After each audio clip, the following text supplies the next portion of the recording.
The focus of attention continues to be the return of the Premier League, and yet more players and coaching staff have been reported to have tested positive for COVID-19. It's also prompted some of them to come out and speak about their concerns, including Danny Rose, who says that the players are being treated like lab rats. Mark Ogden now joins me here on ESPN FC. Mark, what can you tell us about this situation?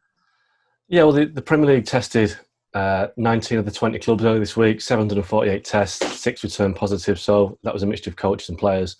I mean, 6 out of 748, it's less than 1%. So I think the Premier League are quite happy with the percentage. It shows that, there's not obviously a widespread case of coronavirus in football. But, Danny Rose isn't the only player to speak out about returning so quickly. Troy Deeney's been outspoken in his comments, Sergio Aguero, Raheem Sterling's spoken about his concerns.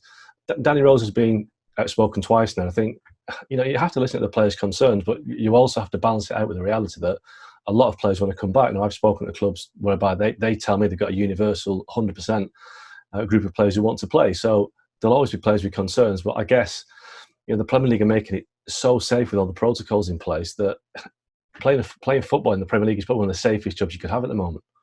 The Premier League, though, really do need the blessing of the players. We've seen that that's been well reported as well. And you can understand some of the concerns, particularly with some of them, like you mentioned, Troy Deeney. They do have people at home or children at home that could be affected if things were to go badly.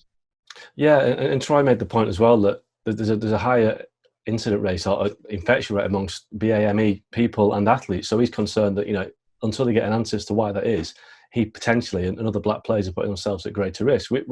We don't know the answers to all these yet. It's a virus that, nobody knows the answers to. We're still kind of finding our way with it. But it's difficult. And the clubs have said that if players don't want to play, they won't hold it against them. So Troy Deeney said he won't report back for training. And Watford have said, well, fair enough, we accept that. So it'll be interesting to see how many players, as we get closer to the restart, decide that they don't want to play.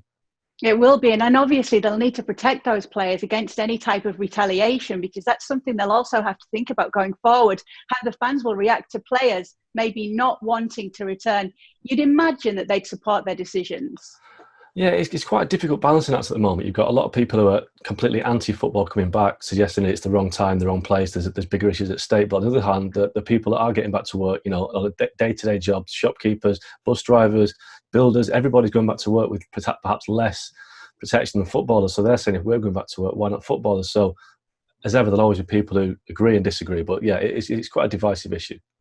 Yeah, it certainly is. The return of the Premier League continues to be a main focus, and it does seem that there are still some objections. Thanks so much for watching ESPN on YouTube. And for more sports highlights and analysis, be sure to download the ESPN app. And for premium content and live streaming, subscribe to ESPN Plus.